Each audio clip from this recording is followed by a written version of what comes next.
What's up? Today we're going to be changing out the fuel pump out of my 96 Honda Civic EK hatch.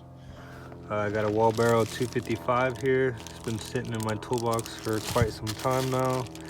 It's got the long filter bag and it also came with a short filter bag, connector for plug and play, and some hose clamps and a hose. So we'll just go ahead and take those 4 Phillips screws out and see what we're working with. Got that little cap off.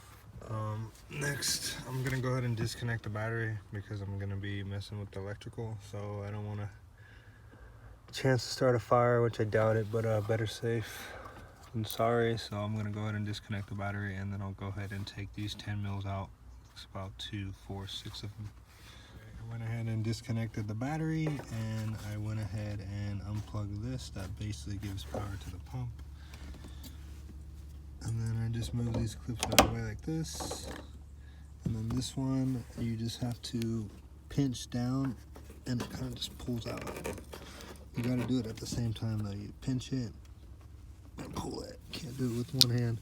But I'm going to go ahead and get these 2 taken off, and then I'm going to get those 10 mils out. So you know, when you pop this first one on, there's going to be some pressure, so keep your face away. Don't want to get shot in the eye like I just did. But a little bit of fuel is going to come out. Don't be too alarmed. Not that bad. Ain't going to kill anybody. But yeah, be careful. It's pressurized.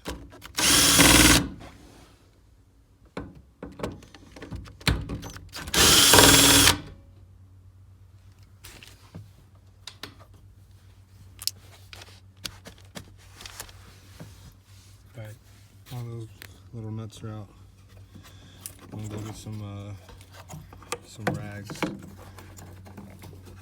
don't want any of this shit falling on the fuel tank either, so I might vacuum it real quick. I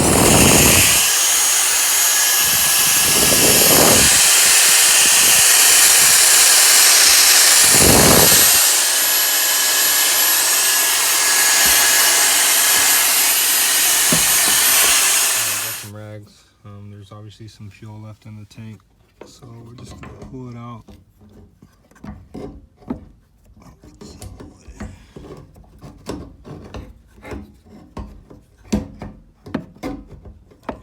And you want to like pull back, pull up.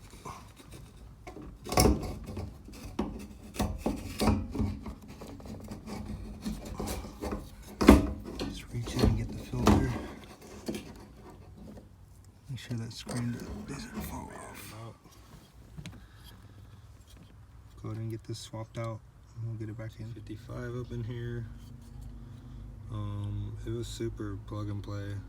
The kit with this pump came with a butt connector, like a plug that you would just butt connect to this section, but it literally just snapped right in, so I didn't have to mess with that. I used the same line and the same bag. They sent a bag, but the angle of the bag was different, so I just rocked the same one. But yeah, I'm gonna drop this in now. All I gotta do is put this clamp back on, and should be good. It took me like 20 minutes maybe. Before I throw this cover on, I'm just gonna prime the car and just check for leaks. I'm pretty sure there's none, but just in case. All buttoned up. I'm just gonna start it and see what kind of pressure has changed. Just changing the fuel pump to the 2.